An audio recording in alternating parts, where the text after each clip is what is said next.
start floating to the sky.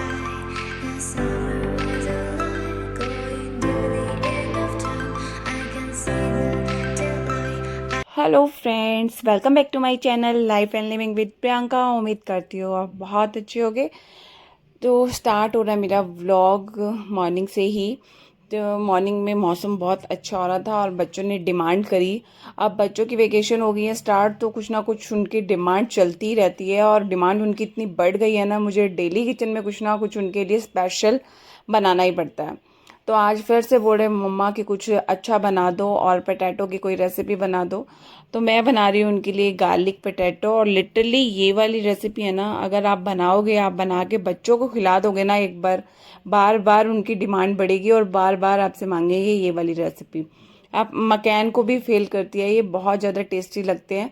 और मकैन के तो अगर पैकेट खरीदने जाते हो तो थोड़े कॉस्टली भी पड़ जाते हैं, ये अगर घर पे बनाओगे अच्छे से बन जाती है। तो यहाँ पर आलू को बॉईल कर लिया था और उसको पील कर दिया है। और साथ में जो गार्लिक है ना, उसको गार्लिक को बिल्कुल बारीक बारीक कट करना है।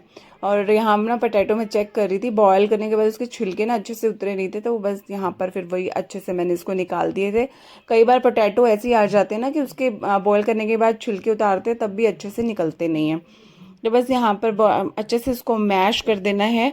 मैश करने के बाद में फिर इसमें डाल दोगे आप गार्लिक, बाद में डालोगे उसको, थोड़ा सा आप बटर में गार्लिक डाल के गरम करना पड़ेगा, उसके बाद हम इसमें डालेंगे गार्लिक।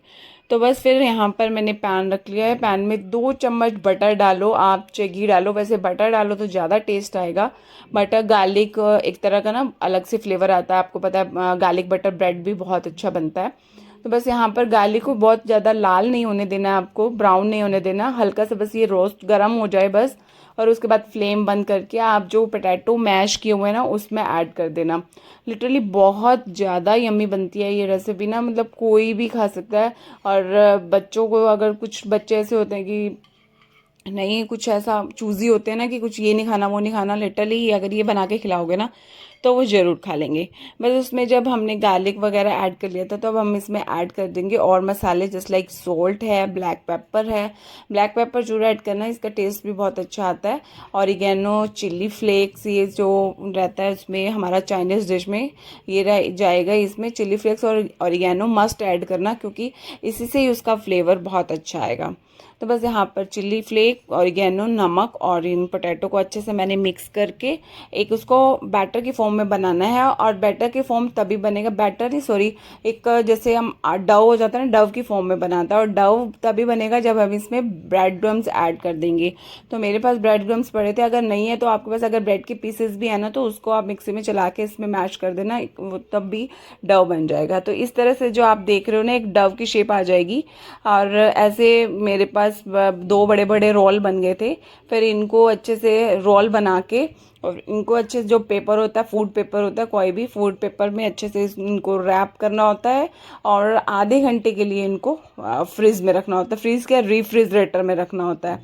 तो आधे घंटे के बाद ही हम इसको यूज़ कर सकते हैं। जस्ट लाइक मकैन होता है ना कि हम उसको रेफ्रिजर में ही रखते हैं और उसके बाद यूज़ करते हैं, वैसे ही लगा लो, उसी तरह का ही प्रोसेस है ये। और वैसे ही टेस्ट भी वैसे ही आता है और यम्मी आता है, उससे ज़्यादा कम नहीं आता है।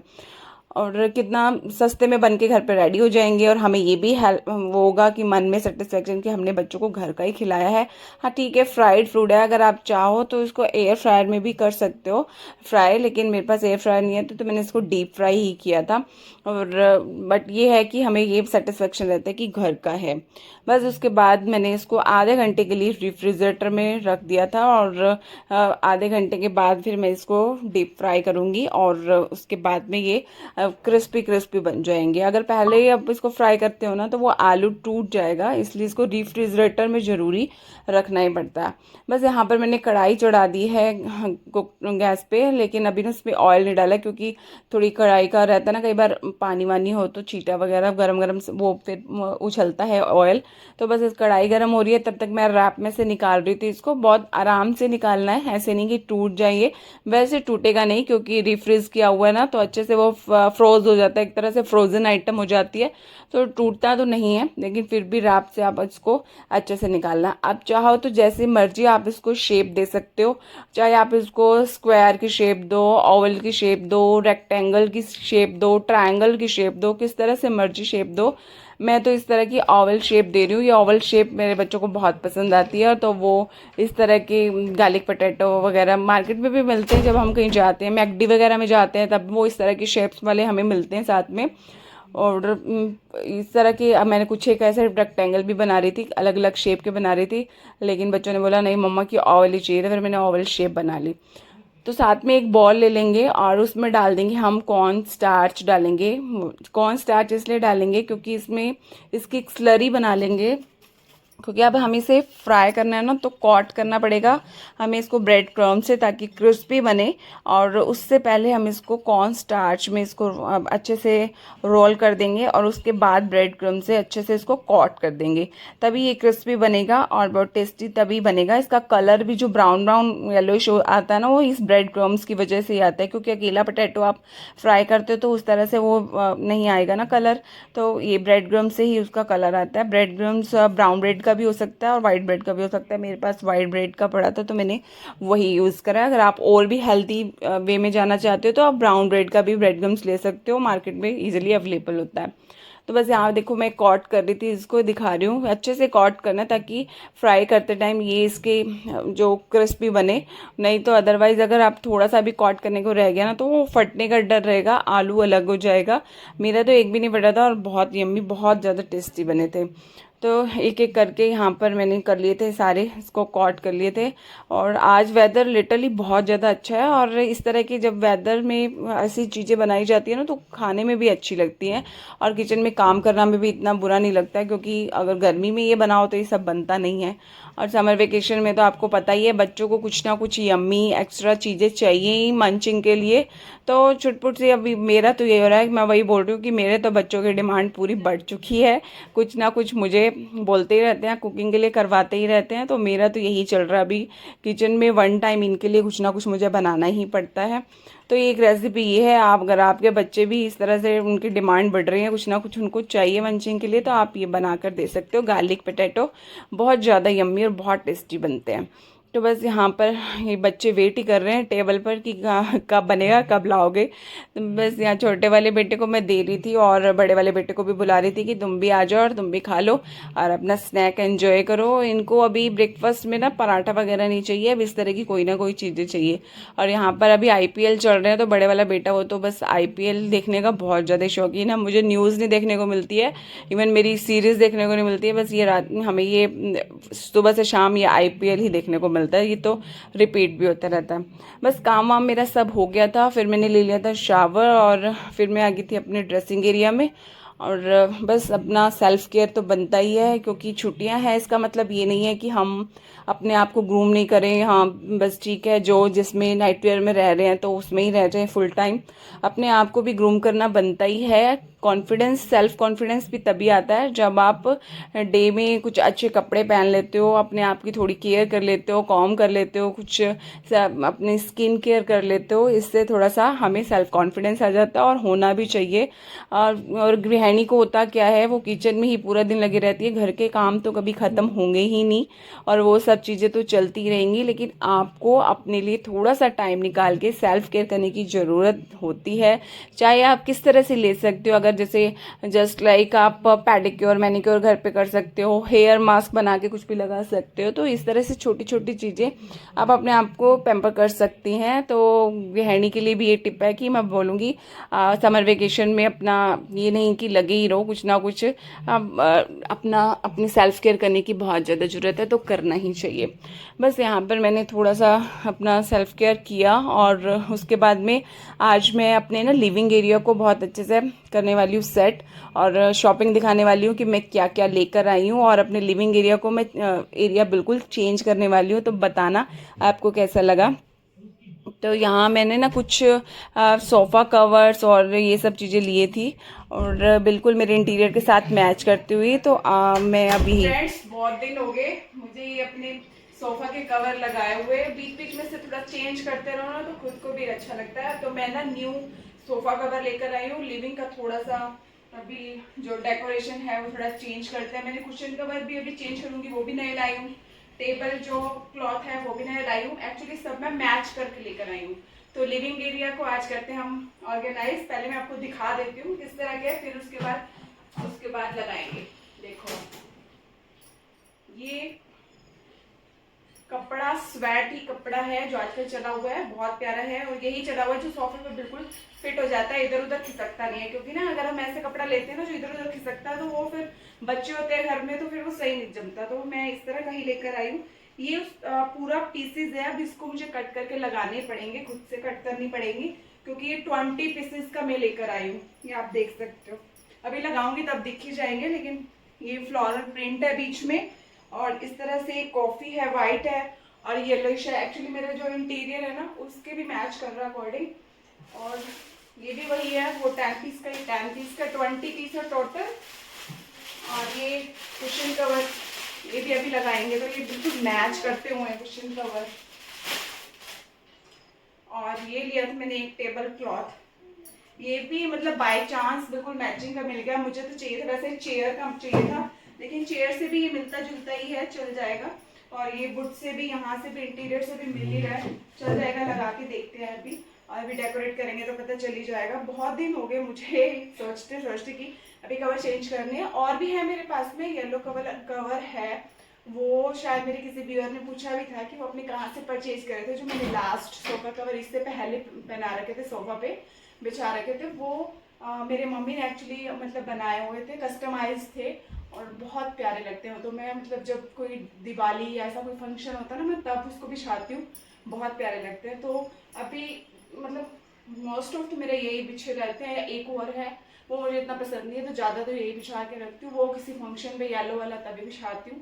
तो ये था कि अभी एक आधा और होना चाहिए क्योंकि बच्चे होते हैं घर पे, एक लिविंग एरिया यूज होता है, टीवी है यहाँ पर, तो गंदा होता रहता है और खुद को भी एक चेंज के लिए कुछ ना कुछ चाहिए ही होता है। तो बस अब करते हैं डेकोरेशन, मतलब तैयार करते हैं। एक्चुअली मुझे कट भी करना पड़ेगा ना क्योंकि मेरा 7 सीटर इस तरह का है तो इसको कट करके लगाना पड़ेगा। तो मैं यहाँ पर ना पहले इसको मेज़रमेंट के लिए चेक कर रही थी, लगा के देख रही थी क्योंकि इसको कट भी मुझे ही करना है। ऐसी छुटपुट सी चीज़ें वैसे मैं थोड़ा बहुत कर लेती हूँ, बहुत ज़्यादा नहीं आती है मुझे स्टिचिंग का, लेकिन थोड़ा बहुत जो होता है वो कटिंग या स्टिचिंग हल्का फुल्का कर ही लेती हूँ। तो बस यहाँ पर मैंने मेज़रमेंट लिया और एक्चुअली मेरा जो सोफ़ा है ना वो 7 सीटर से थोड़ा सा 2 इंच थोड़ा सा बड़ा है और ये सीट के हिसाब से पर पीस के हिसाब से उन्होंने दिया है मुझे, लेकिन वो पीस के हिसाब से ही जाएगा। देखूंगी बाद में जो थोड़ा सा एरिया बच जाएगा उसमें थोड़ा सा कुछ DIY करना पड़ेगा मुझे, क्योंकि ये अकॉर्डिंग टू मैं सीट नहीं काटूंगी ना तो वो अच्छा नहीं लगेगा। अगर मैं सीट से थोड़ा सा फालतू ले लेती हूँ ना तो वो अच्छा नहीं लगेगा। तो बस ये जो आप सामने वाला देख रहे हो ना, इसमें ये थोड़ा सा एरिया मेरा बढ़कर निकल के आया हुआ है क्योंकि ये हमने कस्टमाइज़ कराया था अपना सोफ़ा और मेरा भी ऐसे रेडीमेड नहीं है। और यहीं पे जब भी घर बन रहा था तो हमने यहाँ पर बस कारपेंटर से घर ही बनवा लिया था, कस्टमाइज़ करा लिया था।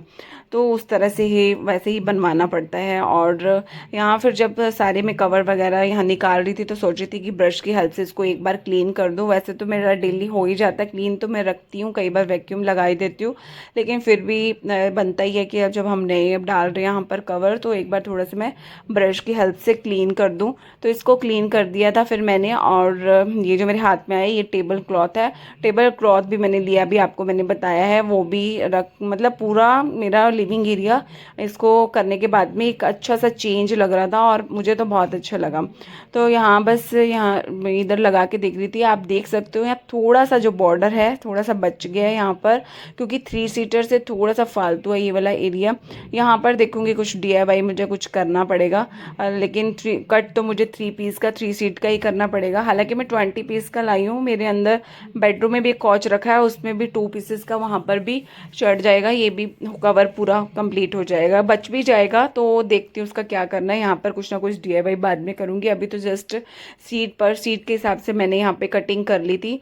और 3 वाला एक साइड हो गया था और 4 सीटर है वो मेरा एक साइड में हो गया था। और इसका कलर भी मुझे बहुत प्यारा लगा, मेरे इंटीरियर से थोड़ा मैच करता हुआ ही था। और ज़्यादा इसका जो फैब्रिक है ना वो इतना प्यारा, मतलब अच्छा फैब्रिक है ये। अगर आप उस पर बैठते हो ना सिलवटें नहीं आती, लेकिन कुछ ऐसा फैब्रिक होते हैं ना कई बार कि बैठो तो सिलवटें आ जाती हैं। बस यहाँ पर एक साइड की नीचे जो सीट्स की थी उनकी मैंने कटिंग कर ली थी। आप बैक सीट है उनकी मैं कटिंग कर रही थी यहाँ पर, क्योंकि एक साइड फिर 4 वाली करनी थी, फिर मुझे 3 वाली करनी थी। ये पूरा 10 पीस का मेरे पास में मैं लेकर आई थी। 10 पीस इकट्ठे एक साइड थे और 10 पीस इकट्ठे एक साइड में थे। तो यहाँ पर दूसरा सामने आप देख सकते हो, उसका बैक भी उसमें भी थोड़ा सा रह गया फ़र्क, लेकिन यहाँ पर मेरा रहता ही, मतलब कुछ ना कुछ यहाँ टेडी बियर या कुछ इस तरह सा रहता है, तो वो तो कवर हो जाएगा। जो नीचे सीट का है ना उसका थोड़ा सा मुझे लगेगा, लेकिन उसका है कुछ ना कुछ DIY तो ज़रूर करूँगी, इतना तो माइंड लगा ही लूँगी मैं। तो बस यहाँ इसके बैक सीट पे भी पूरा अच्छे से कवर कर लिया है मैंने। और सबसे अच्छी बात ये हुई कि मैं पहले ना कुशन कवर नहीं लेकर आ रही थी, मुझे ये था कि मैं ना इसका वैसे भी मोस्ट ऑफ मैं अपने सोफ़े की बिल्कुल साथ मैचिंग वाले में कुशन कवर यूज़ नहीं करती, मैं मिक्स एंड मैच करके कंट्रास्ट में यूज़ करती हूँ। तो इस बार भैया ने बोल दिया कि एक बार तुम ना सेम वाले कुशन कवर लेके जाओ, क्योंकि तुम्हारा जब तुम लिविंग एरिया का पूरा चेंज करो, डाइनिंग टेबल का भी सेम है, तो एक बार कुशन का भी सेम डाल के देखना। मुझे कुछ डाउटफुल था कि सेम अच्छा लगेगा या नहीं लगेगा, लेकिन जब मैंने सेम कुशन कवर डाले ना तो वो बहुत ज़्यादा वो भी अच्छे लग रहे थे। ये जो मेरे पहले वाले कुशन कवर हैं, इस तरह से मैंने कलरफुल डाले हुए थे।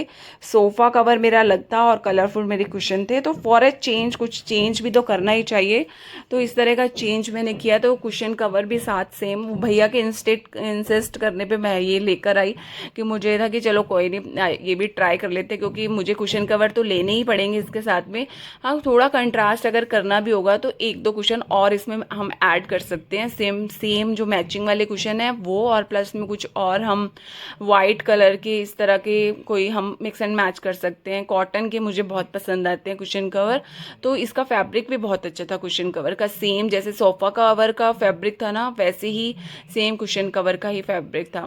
तो ये बस 2-3 दिन हो गए मुझे, मैं लेकर आई हुई हूँ, लेकिन बस मुझे टाइम नहीं मिल रहा था कि कभी मैं अपने लिविंग एरिया का मैं थोड़ा सा चेंज करूँ। बस आज वो मुझे टाइम मिला, तो क्योंकि अब वेकेशन स्टार्ट हो गए हैं तो थोड़ा टाइम मिल जाता है, मॉर्निंग में ही थोड़े काम निपट जाते हैं।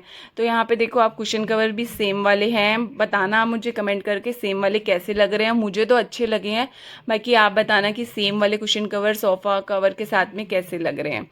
तो बस यहाँ सोफ़ा का तो हो गया था मेरा कंप्लीट, और साथ में जो डाइनिंग टेबल है इसके भी सेम वाला ही मुझे कवर मिला, तो मैं इसको भी थोड़ा सा अभी कर देती हूँ अरेंज। और लिटरली बाय चांस ये मेरा जो ये भी कस्टमाइज्ड है टेबल, ये भी 4.5 मेरा टेबल है, और जो इसका टेबल क्लॉथ लेके आई हूँ ना ये भी एग्जैक्ट उतना ही है। और ये नहीं था कि इधर से ज़्यादा लटक रहा था उधर से, बिल्कुल 4 साइड से बिल्कुल पूरा आया मेरा यहाँ पर इस टेबल क्लॉथ, और बहुत प्यारा लग रहा था। तो इस पे पहले मैंने एक रनर बिछाया हुआ था और उसके ऊपर एक मैट गोल सा बिछाया हुआ था। और कभी कभी रनर भी अच्छे लगते हैं और कभी कभी इस तरह के टेबल क्लॉथ जो फुल वाले होते हैं ना वो भी अच्छे लगते हैं। तो देखो आप मेरे डाइनिंग टेबल की जो चेयर है उसके साथ भी ये कंट्रास्ट हो रहा है और टेबल को भी एक अलग से लुक दे रहा है। तो बस फिर साथ में मैंने ये प्लेटर जो वुडन वाले होते हैं ना वो भी बीच में रख दिया था, और साथ में एक जो सेंटर में मेरा डेकोरेट रहता ही है प्लांटर में रखती हूँ वही रख दिया था। तो फ्रेंड्स मैं अपने व्लॉग को यहीं एंड कर रही हूँ, मिलेंगे नेक्स्ट व्लॉग में नेक्स्ट एक्टिविटी के साथ। तब तक आप अपना खूब सारा ख्याल रखिएगा, और फ्रेंड्स बताइएगा ज़रूर मेरे लिविंग एरिया का जो मैंने चेंज किया है वो कैसा लगा। मुझे तो बहुत अच्छा लगा, और आप मेरे जो व्यूअर्स मेरी फैमिली है आपको कैसा लगा तो ज़रूर बताइएगा। मिलेंगे हम नेक्स्ट व्लॉग में। Bye bye friends, lots of fun.